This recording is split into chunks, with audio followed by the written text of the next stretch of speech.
Launch station বন্ধ করে দিয়েছে, রোডঘাট বন্ধ করে দিয়েছে, রাস্তাঘাট ব্যারিকেড দিয়েছে। আমরা কলার গাছে ভেলা বানিয়ে, পায়ে হেঁটে, মোটরসাইকেল নিয়ে, সাইকেল নিয়ে আমরা গেছি। চুলার ভিতরে পানি ঢেলে দিয়েছে।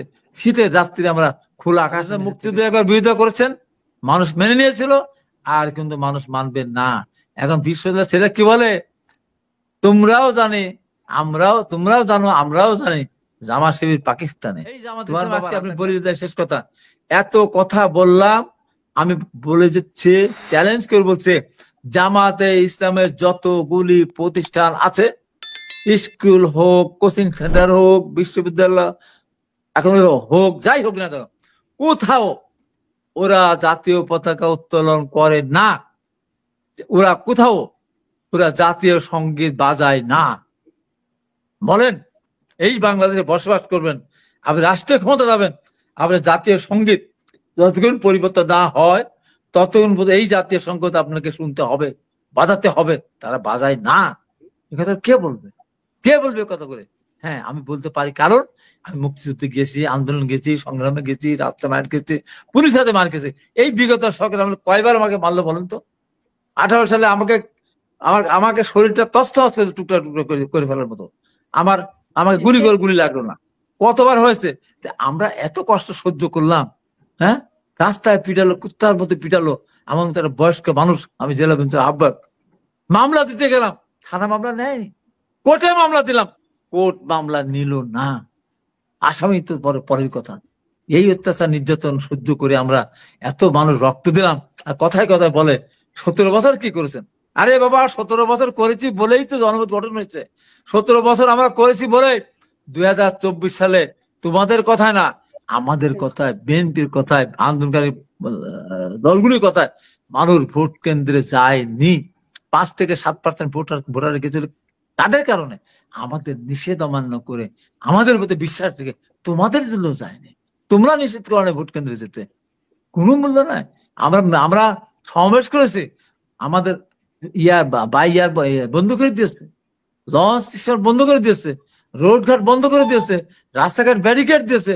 আমরা কলার গাছে ভেলা বানিয়ে, পায়ে হেঁটে, মোটরসাইকেল নিয়ে, সাইকেল নিয়ে আমরা গেছি। চুলার ভিতরে পানি ঢেলে দিয়েছে। শীতের রাত্রি আমরা খোলা আকাশের নিচে থেকেছি। বর্ষার সময় আমাদের উপর ঝড় বৃষ্টি বয়ে গেছে। তারপর লক্ষ লক্ষ মানুষ নিয়ে কিন্তু আমরা সমাবেশগুলো করেছিলাম, যা আপনারা কেউ করেননি। এই কষ্ট আপনারা কেউ করেননি। আমরা মায়ের কোলের মধ্যে ছিলেন, লেপের ভিতর ছিলেন শীতের দিনে, আর আমরা রাস্তায় রাস্তায় আমরা শুয়েছিলাম। বৃষ্টির মধ্যে ভিজেছে, শীতের ভিতরে আমরা কুয়াশার মধ্যে আমরা রাস্তায় শুয়ে থেকেছি, মাঠে মাঠে শুয়ে থেকেছি। আর আজকে বলে কিছুই কেউ তো বাজেট ট্যাক্স সরাতে পারে না। আরে বাবা, এর সাথে দল ছিল না, বল ছিল, নায়ক ছিল, নায়িকা ছিল না, গায়ক ছিল না, গায়িকা ছিল না। 9 বছর লেগেছে উৎখাত করতে। বাংলাদেশ স্বাধীন আনতে 24 বছর লেগেছিল। হুট করে বললে হয় না, এইগুলির মধ্য দিয়ে 24 এসেছে। তাই যারা করেছে ছিল, তাদের আমরা সমীহ করি, স্নেহ করি, আদর করি, মান্য করি।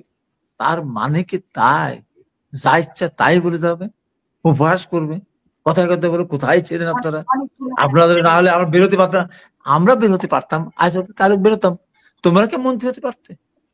তোমরা কি মন্ত্রীর পদে মধ্যে তোমরা চলতে পারতে? তোমরা এত ভালো জীবন পেতে, তোমরা থাকতে, বেঁচে চলতে, বাসে আজকে বড় লোক, তোমরা কি চলতে পারতে?